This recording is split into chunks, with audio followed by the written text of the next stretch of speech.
अस्सलाम वालेकुम। आज का इजी टोटका है बाल लंबे और घने करने का तरीका। खूबसूरत और चमकदार बाल किसी भी शख्सियत को शानदार और पुरकशिश बना देते हैं। बालों का झड़ना एक बहुत बड़ा मसला है। आज के इजी टोटके में मैं बहुत ही आसान नुस्खा बताने जा रही हूँ, जिससे आपके बालों का गिरना रुक जाएगा और बाल लंबे और मजबूत हो जाएंगे।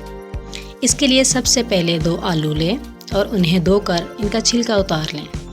अब इनके छोटे छोटे पीस करके ब्लेंडर में थोड़ा सा पानी या अर्के गुलाब डालकर ब्लेंड कर लें और किसी छलनी या मलमल के कपड़े से छानकर इसका रस अलग कर लें। इस रस में 1 चम्मच एलोवेरा जेल डालकर अच्छी तरह मिक्स कर लें।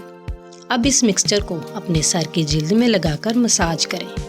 आधे घंटे के बाद अपने सर को किसी भी अच्छे शैम्पू से वॉश कर लें। आलू का रस बालों में कुदरती चमक पैदा करने के साथ बालों की ग्रोथ में भी इजाफा करता है और एलोवेरा जेल बालों को नरम, मुलायम और सिल्की बनाता है। इस अमल को हफ्ते में 2 बार ज़रूर करें। इसके मुसलसल इस्तेमाल से आपके बाल लंबे, घने और चमकदार हो जाएंगे।